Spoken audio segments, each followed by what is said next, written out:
नमस्ते। देखो आवाज नहीं आ रहा है मेरे को, आपसे हौसला चाहिए, आपसे हौसला चाहिए, आपसे बुलंदी चाहिए। अगर आवाज आपका तगड़ा नहीं तो हमारा सैनिक कैसा है? हमारा सैनिक है आप लोग, हमारा सिपाही है। सिपाही कैसा चाहिए? तगड़ा चाहिए। फिर से मैं एक बार आह्वान करता हूँ, नमस्ते। वेरी गुड, तालियां खुद के लिए। हम लोग जब भी घर से निकलते हैं तो हम लोग घर पे क्या बोल के निकलते हैं कि मैं आता हूँ। ऐसा बोलते हैं क्या मैं हॉस्पिटल में जाता हूँ अभी? ऐसा बोलते हैं क्या? कोई भी निकलता है, हमारा स्टाफ हो या लेबर हो, हम सभी बोल के निकलते हैं कि मैं आता हूँ। घर से निकल रहा हूँ लेकिन शाम तक आता हूँ मैं। तो यहाँ से हॉस्पिटल में किसी को नहीं जाना है। जाना है क्या? नहीं जाना है। वो चीजें सीखने के लिए हम लोग यहाँ पे इकट्ठा हुआ है कि हम सभी यहाँ पे एक परिवार जैसा रहना है, एक भाई जैसा रहना है। हम सभी को मालूम है भाई मतलब क्या होता है, जिससे ब्लड का रिलेशन है, खून का रिश्ता है, वो मतलब भाई है ना, बराबर। अभी यहाँ पे अगर दो भाई काम कर रहे हैं, अगर एक बड़ा भाई ऊपर काम करता है, नीचे वाला दूसरा अगर देखता है कोई भी छोटा या बड़ा देख रहा है, तुरंत उसको मना करता है। बाप बेटा अगर काम कर रहा है तो अगर बेटा ऊपर गलत काम कर रहा है बिना बेल्ट का, तो बाप क्या करता है? तुरंत मना करता है उसको, भाई तू नीचे उतर पहला, बेल्ट पहन ना। क्यों? क्योंकि ब्लड का रिलेशन, खून का रिश्ता है।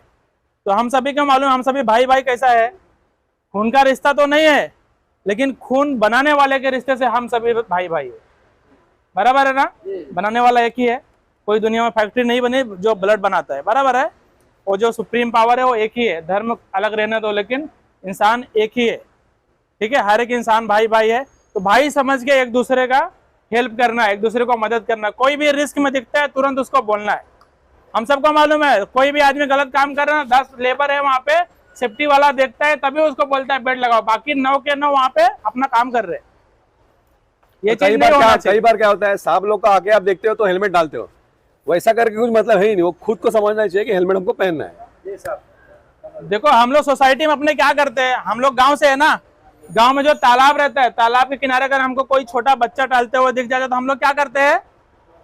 उसको तुरंत वहां से, क्यों? क्योंकि बच्चा रिस्क में दिखता है ना। हम लोग मुंबई के ट्रेनों में यात्रा करते हैं, कोई अंधा आदमी दिख गया, कोई बूढ़ा आदमी वो रोड क्रॉस कराने के टाइम पे हम लोग रोड क्रॉस करा देते हैं। कोई अंधा आदमी दिखा तो उसको हैंडीकैप तक पहुंचा देते हैं। ये हम सभी सोसाइटी में करते हैं। कोई भी आदमी रिस्क में दिखता है तो हर एक आदमी हेल्प करता है। तो साइड पे भी वही करना है ना, कि हमारे आजू बाजू में कोई भी रिस्क में दिखता है, खतरे में दिखता है तो उसको तुरंत टोकना है, तुरंत रोकना है। वो यानी लीडरशिप। ये भी समझो, ये अगर आजू बाजू में रोकना है, टोकना है, वो यानी तुम लीडरशिप दिखा रहे हो सेफ्टी के लिए, सेफ्टी को बढ़ावा दे रहे हो। तो हम लोग करेंगे ये सब चीजें। साइड का एक्सीडेंट रोकना है ना। हम सबको मालूम है जो ILO है, ILO आप लोगों को नहीं पता रहेगा। जैसा कोविड के टाइम पे, कोरोना के टाइम पे हम लोग WHO का रिपोर्ट देखते थे ना, वैसे एक ILO का रिपोर्ट आता है हर साल। इंटरनेशनल लेबर ऑर्गेनाइजेशन बोलते हैं उसको। इंसिडेंट डेटा देता है। जो पहले का डेटा था 2021 का, 6300 पर डे का फैटल एक्सीडेंट, मतलब बीमारी से और एक्सीडेंट की वजह से होता था। अभी का रेशियो बढ़ गया है, अभी का 7000 पहुंच गया। अभी 2015 के बाद ना एक्सीडेंट का रेशियो बढ़ा है। क्यों? क्योंकि हम लोग अनसेफ एक्ट ज्यादा कर रहे हैं, अनसेफ कंडीशन ज्यादा कर रहे हैं। पूरे वर्ल्ड में जो रेशियो है ना ILO का, पर दिन 6000 मतलब 7000 के आसपास आदमी घर से निकलता है लेकिन घर पे वापस नहीं जाता है। ये चीज होना चाहिए क्या? लगभग 3 मिलियन के आसपास साल में आदमी डेथ हो जाता है। ये बहुत बड़ा डाटा है। डाटा कम होना चाहिए कि नहीं होना चाहिए? पूरे भारत का, देश का छोड़ दो, हमारे साइड पे तो नहीं होना चाहिए। होना चाहिए क्या? हम लोग जब भी घर से निकलते हैं तो हम लोग घर पे क्या बोल के निकलते हैं कि मैं आता हूँ। ऐसा बोलते हैं क्या मैं हॉस्पिटल में जाता हूँ अभी? ऐसा बोलते हैं क्या? कोई भी निकलता है, हमारा स्टाफ हो या लेबर हो, हम सभी बोल के निकलते हैं कि मैं आता हूँ। घर से निकल रहा हूँ लेकिन शाम तक आता हूँ मैं। तो यहाँ से हॉस्पिटल में किसी को नहीं जाना है। जाना है क्या? नहीं जाना है। वो चीजें सीखने के लिए हम लोग यहाँ पे इकट्ठा हुआ है। हमारे साइड पे एक्सीडेंट, बिना एक्सीडेंट का साइड को कंप्लीट करना है। और एक्सीडेंट होने का 2 ही रीजन होता है, एक अनसेफ एक्ट, दूसरा अनसेफ कंडीशन। ये दोनों को कंट्रोल में रखना है हम लोगों को। हम लोग चिड़ियाघर में जाते हैं ना भाई, कल में गया कोई चिड़ियाघर में जो लायन है, लायन, शेर या टाइगर, देखा है कभी? टाइगर है वहां पे लेकिन बाहर से पूरा ग्लास वाल लगा हुआ है। टाइगर कितना डेंजर है, हमको अकेला पाएगा, छोड़ेगा क्या? नहीं छोड़ेगा। वो खतरा है, बहुत बड़ा खतरा है हम लोगों के लिए। लेकिन वहां पे आइसोलेशन ग्लास लगाया है तो वहां पे बच्चे भी चिपक के देख रहे हैं, एंजॉय कर रहे हैं। तो साइड पे भी वैसे ही है। इलेक्ट्रिसिटी बहुत बड़ा खतरा है, लेकिन इलेक्ट्रिसिटी का केबल बराबर है, पानी में से नहीं जा रहा है, ऊपर से लिया है ना, बोर्ड में आरसीसी भी लगा हुआ है, एमसी भी लगा हुआ है, सब सही से काम कर रहे हैं, इलेक्ट्रिकल का जॉइंट बराबर है, तो खतरा है कुछ नहीं है। शेर का पिंजरा खोलेगा तो खतरा नहीं है, इलेक्ट्रिसिटी का वैसा वायर खुला रहेगा तो खतरा नहीं है।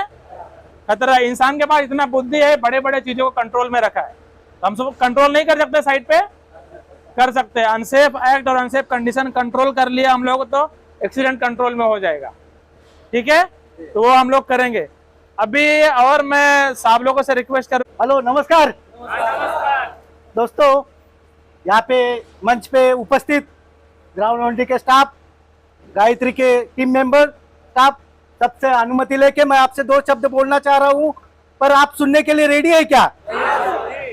सब लोग रेडी है क्या सुनने के लिए? नहीं तो मैं यहाँ पे कुछ बताऊंगा, आप सुनोगे, आप सुनने का नाटक करोगे और भूल जाओगे, ये कदापि अच्छा नहीं है। अभी यहाँ पे सर लोगों ने बहुत अनमोल चीजें बताई, बहुत अच्छा टॉपिक बताया, पर क्या होता है, एक दिन में मेरे को ज्यादा टॉनिक मिल जाए तो आदमी क्या होता है, लड़का आ जाता है। तो दोस्तों अपने को सिंपल सी बातें ध्यान में रखना है, बराबर, सिंपल सी बातें ध्यान में रखना है। इसके लिए मैं देखना चाह रहा हूँ यहाँ पे सब लोग मौजूद है क्या? फिर से मैं पूछ रहा हूँ, नहीं तो मुंडी लेके आया है, बैठा है, आदमी शरीर से आया है, मन से आना चाहिए, मन से आया क्या आप लोग सब? नहीं आया लगता है। फिर से मैं एक बार देखता हूँ, नमस्ते। देखो मन से नहीं आया, इसके लिए आवाज नहीं आ रही, और जिसकी आवाज अच्छी है ना वो मन से आया है, वो इधर काम करने के लिए आया। नमस्ते। देखो आवाज नहीं आ रहा है, मेरे को आपसे हौसला चाहिए, आपसे हौसला चाहिए, आपसे बुलंदी चाहिए। अगर आवाज आपका तगड़ा नहीं तो हमारा सैनिक कैसा है? हमारा सैनिक है आप लोग, हमारा सिपाही है, सिपाही कैसा चाहिए? तगड़ा चाहिए। फिर से मैं एक बार आह्वान करता हूँ, नमस्ते। वेरी गुड, तालियां खुद के लिए। देखो दोस्तों, आप इतना लंबे से आया है, पूरा महाराष्ट्र में आया है इतना लंबे से काम करने के लिए। मैं मेरे गांव से आया है, साहब लोग भी यहाँ से वहां से आया है। किसके लिए आया है? 2 रुपए कमाने के लिए आया है, इज्जत का नौकरी करने के लिए आया है, बराबर। तो उसी हिसाब से जब रात में बात होता है अपने माँ से, अपने बाप से, अपने भाई से, अपने बीबी से, तब अपन क्या करते हैं? आज का मेरा दिन अच्छा गया, क्या बोलते हैं? आज का दिन मेरा अच्छा गया, ये कैसा है, वो कैसा है, फलाना कैसा है। अगर शायद समझो अपने को कुछ लग जाता है, न तो अपन बीमार है, न तो अपने को ठेस लगी है, तो अपन घर में बात कैसा करता है? अरे आज तो दिन खराब गया, मेरे को ये प्रॉब्लम आया, मेरे को ये तकलीफ है, मेरे को ये चीज की दिक्कत है, बराबर। तो ये दिक्कत क्यों आती है आदमी को? दिक्कत आने का कारण क्या है? एक तो अपने को पता है काम कैसा करने का, ये भी अपने को पता है, काम करने का तरीका ये भी अपने को पता है, पर क्या होता है? आलस है ना, आलस जो रहता है आदमी के दिन में, मन में, आदमी के शरीर में जो आलस रहता है ना, उससे आदमी परेशान हो जाता है। कभी कभार क्या करता है आदमी? शॉर्टकट करने का इलाज करता है, पूरा जगह से घूमना है, रास्ता बनाया है, पर बीच में से ही जाएगा क्योंकि वहां से बाजार में जाने के लिए इजी है, बराबर। यहाँ से रास्ता है, अपने को पूरा घूम के जा सकता है, पर आदमी क्या करता है? वो आरएमसी का टीएम लगाए, वहां से शॉर्टकट करता है क्योंकि लेबर कॉलोनी नजदीक है। तो ये सब चीज करना है क्या? नहीं करना है। ये चीज अगर आप करोगे नहीं, ये चीज का पालन करोगे तो ही सतर्कता से काम करोगे, और आप भी बचोगे, अपना जो कॉन्ट्रैक्टर है उसका नाम भी बचाओगे, और आपका टीम अच्छा हो जाएगा। जब आप कुछ भी काम करो, छोटा छोटा करो, पर वो अच्छा करो, एक्सपर्ट से करो। आज मैं देख रहा हूँ कुछ लेबर है, वो कल जाके कारपेंटर होना है, रिगर होना है, जो रिगर है, जो मास्टर है, वो एकदम एक्सपर्ट होना है, कॉन्ट्रैक्टर बन के आना है। जैसा देख रहा हूँ माइवान, अभी आगे देखो माइवान, ये एडवांस है, उससे भी जाके कुछ एडवांस आने वाला है। तो प्लाई वाला आदमी वो सीखना है, जो माइवान का काम कर रहा है वो अच्छी तरह से फिनिशिंग से एकदम बाकायदा वो काम करके देना है, जो चीज के लिए बोलना नहीं पड़ेगा। और ये व्हाइट हेलमेट जो सब भी है वो आपके पीछे पड़े रहते। क्यों पड़े रहते? आपके लिए पड़े रहते। आप लोग अच्छे रहो, आप लोग खुशहाल रहो, इसके लिए पीछे पड़े रहते। ये काम खाली वो सेफ्टी वाले का, न तो वो सब लोगों का है, ऐसा नहीं है। मेरे भाई है, मेरे बंधु, ये सब काम आपका है, मेरा है। और जब मन में मेरी भावना आएगी, मेरा देश महान जैसा मेरी भावना आ जाएगी ये काम के प्रति, तब जाके आप अच्छा काम कर पाओगे, समझा? दोस्तों मेरी बात समझ में आ रही है? आ रही है ना? तो एक कहानी बताता हूँ। कहानी किसको किसको पता है? अच्छा, कहानी सबको पता अच्छी लगती है क्या? तो एक बच्चा था, जमींदार का लड़का था, बहुत बड़ा, एकदम 5 गांव का एकदम जमींदार था, बहुत पैसा था। और उसका एक बच्चा था छोटा, 5 साल 3 साल का बच्चा, एकदम खेलते खेलते एकदम खेलना तंदुरुस्त हो गया और वो स्कूल में जाने लगा। जब वो स्कूल में जाता था तो उसको परेशानी आने लगे, कहीं से धूप लग रही है, कहीं से छाव लग रही है, कहीं से कांटा उसको बिछ रहा है, उसको कहीं खड़ी लग रही है, तो वो परेशान हो गया और जमींदार पिताजी के पास गया और बोला, पापा जी अपने पास तो ज्यादा पैसा है, अपने पास तो इतना मेहनत है, मतलब कारीगर है, आदमी है, तो क्यों ना हम वो पूरे सड़क को चमड़े का बना देते हैं, क्योंकि मेरे को स्कूल में जाने के लिए दिक्कत हो रही है। पिताजी ने बोला, ऐसा क्यों रे, क्यों, क्या प्रॉब्लम क्या है? तो बोलता है, जब मैं स्कूल जाता हूँ तो सूरज भगवान इतने तो तेज गति से उष्णता ग्रहण करते हैं कि मेरा पैर को चक्का बैठता है। तो एक काम करते हैं पिताजी, अपन एक चमड़े का लहर बना देते हैं स्कूल तक, तो अपने पास तो पैसा है, आप कर सकते हैं। तो पिताजी ने क्या किया, ठीक है बच्चा, तू ऐसा बोल रहा है तो मैं चमड़े का लिए कुछ तो व्यवस्था करता हूँ। और उसने क्या किया, पिताजी ने, वो भी शातिर तेज थे, उन्होंने क्या किया, मोची को बुलाया और वो बच्चे को जूता सिलवाया। क्या किया? जूता सिलवाया। वो बच्चे को